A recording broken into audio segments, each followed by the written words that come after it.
Hi, everybody. I'm Sharon Waxman, the editor-in-chief of The Wrap, and I'm happy to welcome you to the next in our screening series for the award season 2021-2022 in the International Contenders Race. Today, we are talking with the filmmakers behind Heliopolis. That's director and executive producer Jafar Ghassem and the actress Souila Malem.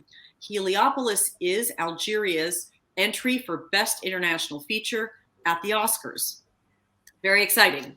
So we're going to be showing you the trailer now, and then we're going to go into a conversation with our panelists. To our audience, you can go ahead and participate with your comments in the live chat of the stream. Tell us your thoughts about the film. And we have our filmmakers coming from all over the world today. So please do tell us where you're coming from as well. So before we get into our conversation, let's take a look at the trailer for Heliopolis.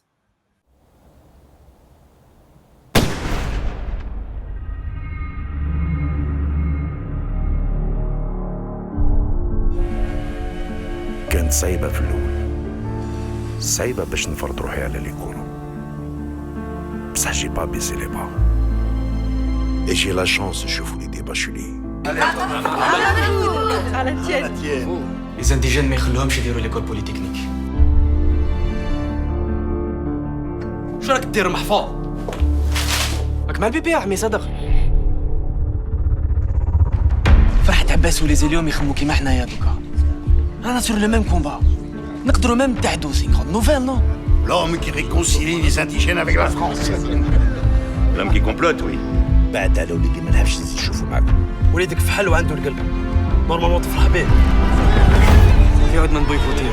علاش ما نجيبوش الماكسيموم تاع الغاشي باش يسبورتيوه؟ لو كان جيتي في بلاصتي واش ديري؟ انا ما يقدرش يحاوزني. بابا كيظل يشيد تلقاو. كيفاه؟ المانيفست تاعو une provocation dangereuse اللي قادرة تهلكنا كامل. La France montre à nouveau au monde ce qu'est une grande nation. Qu'est-ce qu'on peut attendre d'un gouvernement aveugle devant la montée en puissance des musulmans?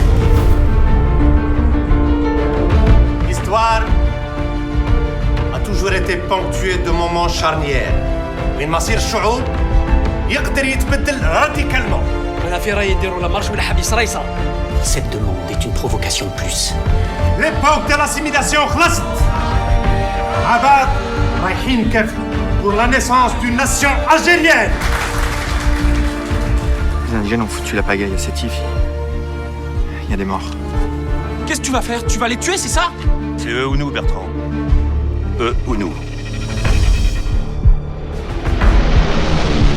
Bogdan, dehors la chasse aux arabes fait rage. Avec une violence tu peux pas imaginer. Ça va être un massacre. Ils veulent tous vous exterminer. Si vous voulez survivre, fuyez! Fuyez!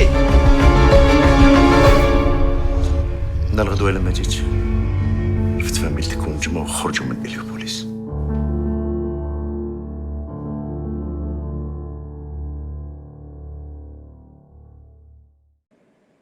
So welcome to the director, Jafar Ghassem, and to the lead actress in this film, Souila Malem, and their translator, Aisha, who you guys are coming to us from all over the world. Jafar, you're in Algeria, where apparently they just recently cut off the electricity, but you figured out a way to get back online. Thank you. Souila, you're coming to us from Doha, and Aisha, you're in Montreal, Canada, and I'm in California, so this is truly an international conversation. So let's just start talking a bit about the scale and the ambition of this film, which is very big. And you're talking about, the history of colonialism in Algeria. You're talking about specifically what to, I think, most of the world is a very little known event in the history of North African colonialism, which is this massacre that took place in April 1945. Tell us how well known this is in Algeria and how important it was to you to tell this as part of the narrative of the history of your country. Merci Sharon, merci pour la question. Voilà, pour faire court, c'est une question qui n'est pas n'est pas très généralisée en Algérie. L'information d'Héliopolis ou de ce qui s'est passé, les événements douloureux qui se sont déroulés en 1945, c'est un des événements qui a précipité la révolution algérienne en 1954. Mais il n'y a pas beaucoup de... la génération aujourd'hui d'Algériens ne connaissent pas très très bien cette partie de l'histoire méconnue. Il faut savoir que l'histoire d'Algérie coloniale, elle est écrite par des historiens français et algériens, beaucoup plus des Français. Donc j'ai dû avoir beaucoup de mal à trouver, à faire des recherches. Cela dit, j'ai favorisé la fiction pour raconter mon histoire et essayer de lui donner un peu de crédibilité.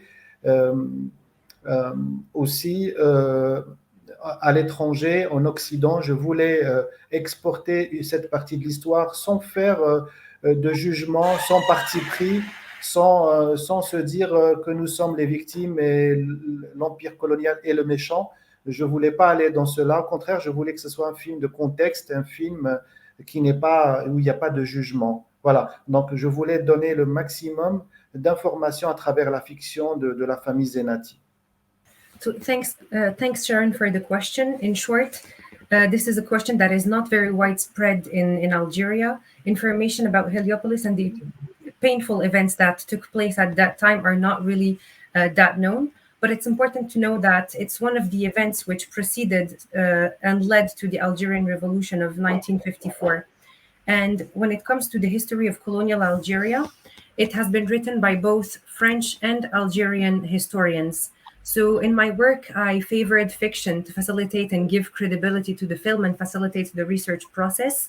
And in the West, I wanted to be able to export a part of this history without taking any side, staying neutral, without saying that we are the victims and they were the bad guys.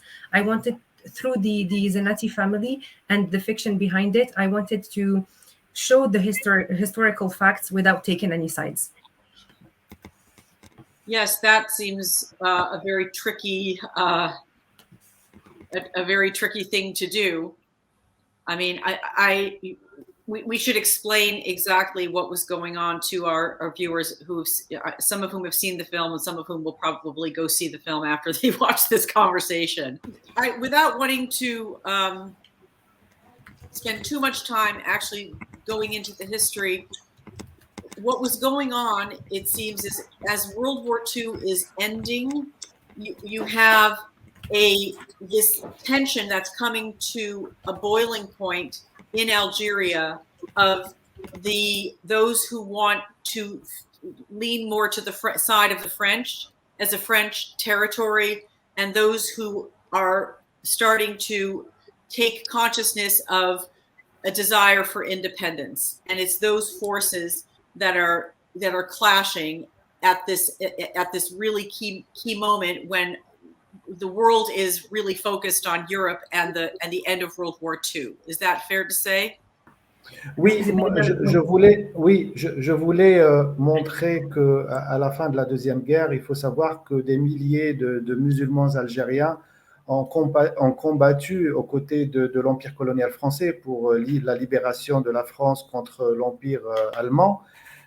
Germanique. Donc, durant la Première et la Deuxième Guerre, il y a beaucoup d'Africains, il y a voilà, surtout beaucoup d'Algériens qui étaient colonies françaises, départements français. Et donc, à l'époque, les années 40, le contexte n'était pas il n'y avait pas encore cette idée d'indépendance, même s'il y avait quelques partis politiques qui voulaient que l'Algérie soit libérée. Mais on était dans une époque où les Algériens, les musulmans algériens avaient demandé les mêmes droits que les autres, que les Juifs ou que les Français établis en Algérie. Les Français leur ont promis d'avoir les mêmes droits et juste après la Deuxième Guerre, c'est pas ce qu'il en avait été. C'est pour ça durant le 8 mai 45, cette date importante qui a marqué la séparation des deux peuples, c'était une promesse non tenue et c'était des milliers d'Algériens qui voulaient manifester pour montrer qu'ils étaient là aussi. Ils avaient participé à cette Deuxième Guerre mondiale. Mais la France, l'empire colonial, surtout appuyé par les colons, surtout les colons qui étaient très puissants en Algérie, c'est eux qui avaient commencé à former la milice parce qu'ils avaient compris qu'il y avait quelques partis politiques algériens d'activistes et d'indépendantistes qui se préparaient quelque chose. Et donc, durant la manifestation du 8 mai, c'est parti dans une atmosphère douloureuse de tuerie, d'assassinat, et c'est parti après pour plusieurs semaines on va dire, d'épuration, carrément, d'épuration ethnique, où tout ce qui ressemblait à un arabe était tué. Et c'est pour ça que j'ai choisi le titre. So I wanted to show that at the end of the Second World War, thousands of Algerians, not only the second one, but the first one too, thousands of Algerian Muslims fought alongside of France during these two world wars, and they fought for France against Germany. Not only Algerians, but many Africans that were under French colonialism. And during the 40s, there was not much this idea of independence. We were at a time where Algerian Muslims were demanding the same rights as the Jews and the French established in Algeria, and the French had promised these rights. But of course, that was not the case. These rights weren't given. So on the 8th of May, 1945, it's the key date that marks the separation and a broken promise that was the main promise that we were just talking about.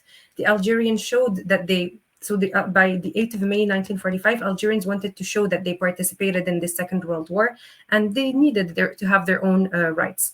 But the powerful settlers at the time, who had a lot of power, French settlers in Algeria, began to assemble different militias across the country, and specifically within that region, and which these French settlers militias are the ones that led to this painful atmosphere of having massacres. And it was an ethnic cleansing, because from that day onwards, for several weeks, anyone that looked like an Arab was being killed, was being massacred. So it really was an ethnic cleansing done by French settlers.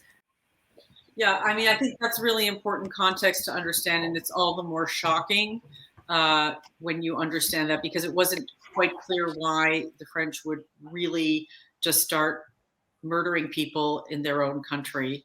It doesn't, it's hard to understand. So tell us about your character, who you play, and sort of what's the heart of her role in this story. Bonjour tout le monde. Voilà, je vais parler de mon personnage, qui est le personnage de Nejma. Le personnage de Nejma, c'est un personnage comment on appelle ça, de fiction. Voilà, Nejma, elle est issue d'une famille très aisée, et voilà, elle a eu le privilège de continuer ses études, contrairement aux Algériennes qui ont vécu dans cette époque. Elle est instruite et elle tient toujours aux valeurs de son père. Elle aime beaucoup son père et son frère, et elle n'était pas consciente réellement de ce qui s'est passé avec la période. Donc au début, elle est contre son frère. Après la Deuxième Guerre mondiale, elle était contre son frère, qui était pour l'Algérie indépendante, et avec son père qui était pour la France, pour l'Algérie française, voilà. Donc au début, elle ne comprend rien, et par la suite, quand elle voit les massacres et la vraie vie des Algériens, elle prend parti, et voilà, et elle devient mature, et elle prend position elle aussi. Voilà. So good evening, everyone. I'm going to talk about my character, Nejma, fictional character in the film. So Nejma, to know, comes from a very well-off family, and she had the privilege of continuing her studies, unlike the Algerians who lived at the time and couldn't do so. She loves her father very much, and her brother too, and she wasn't really aware of what was really going on, of the tensions happening. But at first, she was against her brother, who was for an independent Algeria, and she was with her father and sharing the same point of view as her father, who was for a French Algeria. But with time, and when she realized what she was noticing real life and the massacres of Algerians happening and the inequalities happening with Algerians, she became more mature and she took a side and took a stand and was for an independent Algeria. So I would just ask you, Souila, what did you are Algerian? Is that you're from Algeria? Algérienne, oui. Elle a dit quoi? Elle te demande oui, donc tu es algérienne? Oui. Yes. So what did you learn about your country and history, if anything, during the making of this film? Voilà, ce film, voilà, le film Héliopolis, c'était une très, très belle expérience pour moi. Ça m'a permis de voyager les costumes, les décors. Voilà, c'était une très, très belle expérience. C'est-à-dire, on a créé une ambiance de famille avec des acteurs français. Il y avait aussi des gens avec nous. Il y avait un mélange de cultures, en fait. Il y avait des Italiens, des Tunisiens, des Algériens, des Français. Donc, il y avait une bonne ambiance. Et puis, sur l'histoire, sur le sujet en lui-même, quand j'étais petite, on a appris ça à l'école. L'histoire de l'Algérie. Et probablement, on a évoqué cette partie, cette période, les 8 mai 45. Donc, moi, j'avais quand même une idée sur ça, quoi. So the film Heliopolis was a really great experience. I must say, a really, really good experience and a beautiful one for me. It allowed me to travel across Algeria, but also through history with the costumes and the different sets. And I must say that we created a family atmosphere with the different actors. And on top of that, there was a mixture of different cultures. We were Algerians, Tunisians, French, Italians within the set. So it was a really nice mixture of cultures. And on the subject itself, on the history itself, we learn about that at school when talking about the history of Algeria. So when mentioning the 8th May 1945, I knew about it. And so I had, that's what led me also to the project. I knew already about it. And I just to underscore sort of the horror of this, it's not a detail. The film says that there were 45,000 Algerians who were killed. Oui, en fait, en Algérie, c'est ce qu'ils disent. C'est-à-dire, moi, ce que j'ai appris à l'école, c'était ça le chiffre. Mais, c'est-à-dire, moi, personnellement, je ne pourrais pas dire exactement. Yes, I'm not asking you to personally know, but Jafar, that's what the historical record. Oui, j'ai compris. C'est ce que les records historiques, les archives historiques disent, n'est-ce pas? Oui, alors il faut savoir que c'est à travers ce film Héliopolis que beaucoup d'Algériens ont appris, ont connu qu'il y a des fours à chaud où des milliers d'Algériens ont été incinérés dans ces fours à chaud. Chose que beaucoup d'Algériens et d'Européens ne savent pas. C'est une partie de l'histoire qui est cachée, qui est très importante à dire. On n'est pas là pour remuer le couteau dans la plaie, mais on est là pour dire les choses, même avec beaucoup de fiction.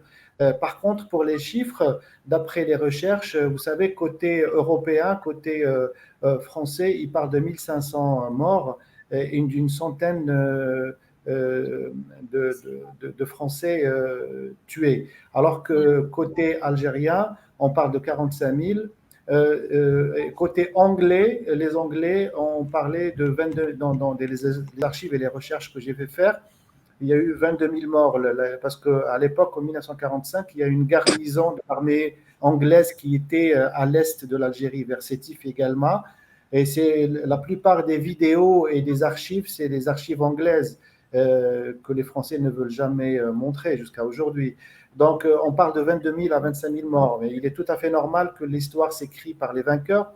Et voilà, donc nous, on parle de 45 000 morts comme durant plusieurs guerres, on parle de millions de morts côté polonais, côté russe, côté allemand, etc. Donc après, moi, je ne suis pas là pour confirmer les chiffres ou les infirmer. Le plus important, c'est d'être sûr qu'il y a eu quand même des massacres à une hauteur, à un rythme effréné.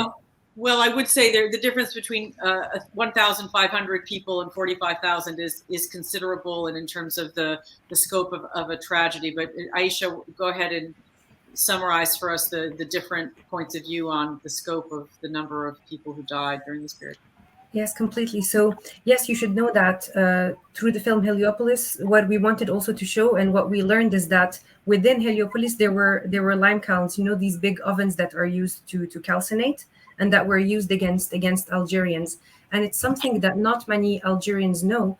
And it's also an element that is not known internationally, the use of these lime kilns at the time. And it's not to incinerate bodies is what. Yeah, incinerate bodies. Exactly. Mm-hmm.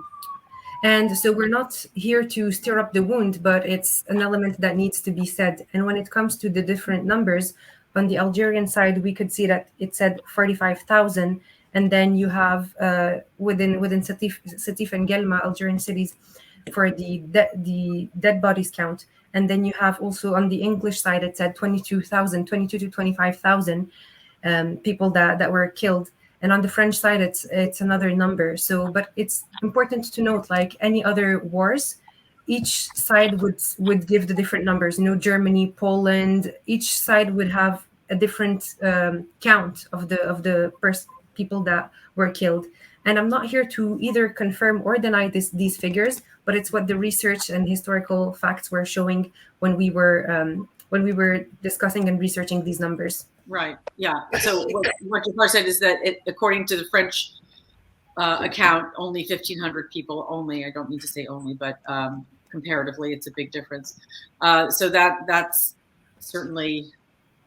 I agree with you, Jafar, that history is written by the winners. We do know that, but I think that that's the purpose of being able to come back and correcting the record.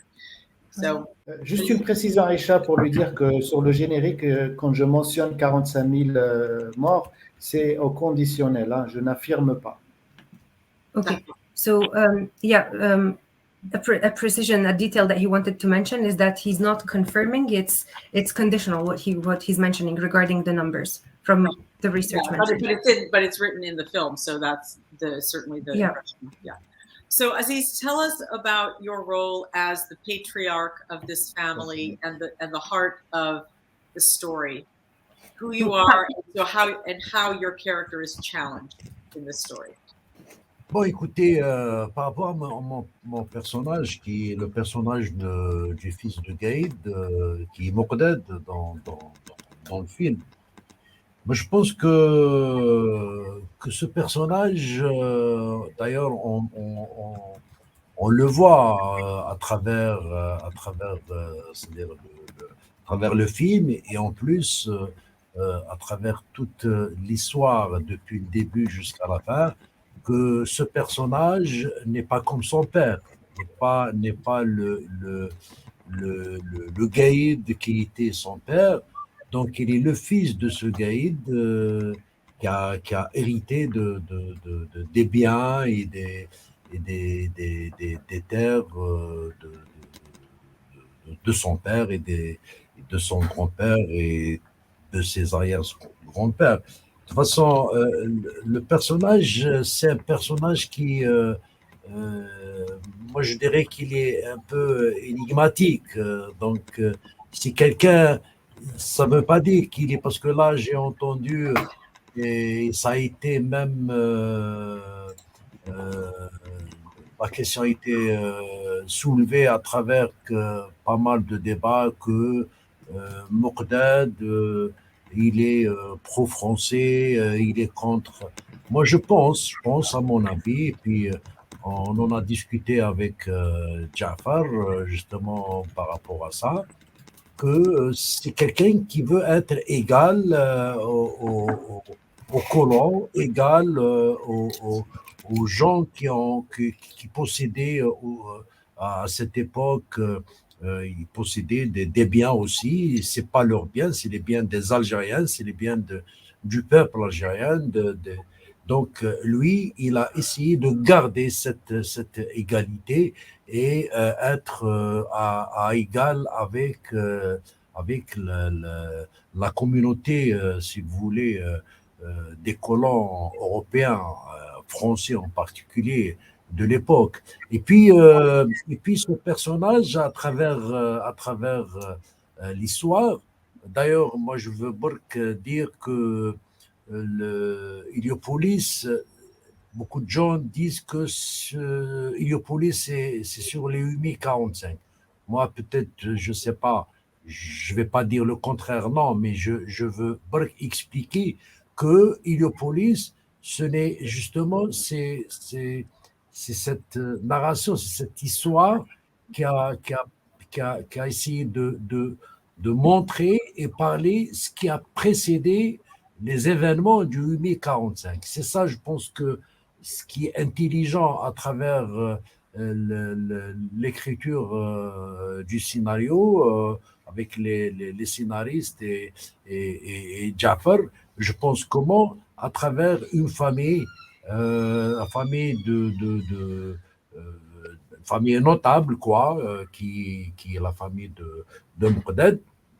Et à travers ça, ce conflit, comment il commence? D'abord, il commence avec son fils qui a eu son bac, qui a essayé d'être aussi, lui, égal à cette jeunesse française qui a avancé dans leurs études. Let's take a pause because I want to just let our listeners hear what it is that you have. The translation. Okay. Elle dit prenons une pause parce que je veux que les personnes qui écoutent puissent avoir la traduction. So in relation to my character, who's the commander's son, we see the character through the film, through the history from the beginning to the end. We see it as he's not the same person as his father was, who the father was a commander. He inherited land from him, and who himself, his father, inherited it from his grandfather. And I must say that my character is a character that's a bit enigmatic. It was raised also in several debates that Mqdad is pro-France and pro-French system. I think, in my opinion, that he is someone who just wants to be equal to the colonizer and the colonist, equal to the people who owned property too at the time, who were settlers. It was not to mention their property, it was the property of Algerians. And he tried to keep this equality and be part of this community of European settlers, especially the French one, as they were majority at the time. And throughout history, I mean that Heliopolis is not just focused on the 8th May 1945. I saw a lot of people saying that the film's history is focused on that. And I'm not going to say the opposite, but I want to explain that this story tried to show what preceded the events of 8th May 1945. And that was a very, very, very smart in the scenario, because we see that it's a family that is notable and that lived well. And when the conflict begins with the son in the family who got his high school diploma and wants to access to university, tried to be equal to. Yes, and the character says that he was rejected from an engineering program because he's an Arab, which I found completely shocking. I mean, the entire country of Algeria is Arab, and who is the university for if not for the people in the country? So is it really the case that there was places of higher education where most Algerians couldn't go? Jafar, that's the case? Oui, au fait, dans le film, c'est ce qu'on mentionne à travers le personnage de Mahfoud. D'ailleurs, c'est ce qui va faire en sorte que Mahfoud, le fait qu'il ne puisse pas s'inscrire à Polytech, il suit la cause du militantisme. Il va créer un conflit entre lui et son père, Mqdad. Oui, effectivement, à l'époque, très peu d'Algériens musulmans pouvaient bénéficier de l'enseignement et de l'école, et surtout de l'enseignement supérieur. À un moment donné, dans les grandes universités, pas beaucoup d'Algériens avaient accès. La plupart étaient dans les mosquées quand ils étaient petits, partaient faire ce qu'on appelle la médersa, qui est l'école coranique. Et quelques familles algériennes pouvaient avoir la chance de faire inscrire leurs enfants dans des écoles, mais c'est très très rare que les Algériens puissent aller avoir un cursus universitaire. C'est ce que j'ai mentionné dans le personnage de Mahfoud. Ça, c'est toujours inspiré d'une vérité. C'est pas comme ça. Tu vois ce que je veux dire? Voilà. Et justement, c'est ce qui allait créer le conflit, le complexe du papa de Mokdad, qui est quand même un personnage complexe, qui n'a pas encore pris un choix à 100%. Mokdad, il vacille entre l'empire colonial auquel il croit encore et entre le militantisme de son fils qui voit quelque chose comme un mirage, comme un rêve qui ne peut jamais se réaliser si les Algériens comme son fils ne peuvent pas être instruits. Donc c'est pour ça qu'il va finir par se perdre au milieu des deux comment on appelle ça, des deux camps, et à un moment donné, il va choisir, ça va être après, il sera en retard à la fin, il va choisir le camp de son fils, mais c'est trop tard, il aura perdu. Voilà. So in the film, yes, it is mentioned, that was mentioned, the inequalities in terms of education was mentioned through the character of Mahfoud. And when we see that he can't have access and he's not allowed to have access to a university, he follows the cause of activism and wants to push that forward, and that's what leads and creates conflict between him and his father. And indeed, very, very few Algerians could benefit from education and going to school, especially also higher education. So that was not possible. Most of them went to mosques for madrasa, which we call Quranic schools, schools based on the knowledge of Quran. And Algerian families who had the chance to register their kids to French schools were very, very low. The number was quite low. And it was even more rare to have Algerians get access to university courses. And so all of it, this was always inspired by a true story and real facts, real historical facts. And that's where it plays for Mokdad, who's the character, the father, swings between these two sides. When he sees his son pass from one to the other, he swings between the French side and the Algerian one. He sees on one end this dream of an independent Algeria, but at the same time he sees the benefits of the French side, and he realizes that Algerians, when he sees his son not being able to access university, he sees that Algerians without that university education, without the education, couldn't lead to that. And that's why he ends up getting lost between the two different camps. And when he finally make up his mind of, okay, he chooses the Algerian independent side, it's a bit too late. When he chooses the side of his son, it's too late. Like Jafar said, he said that the son sees independence as like a mirage, a dream. What is your hope of what viewers will take away from the film? Souheila, let's start with you. C'est ce film à cœur, et je veux vraiment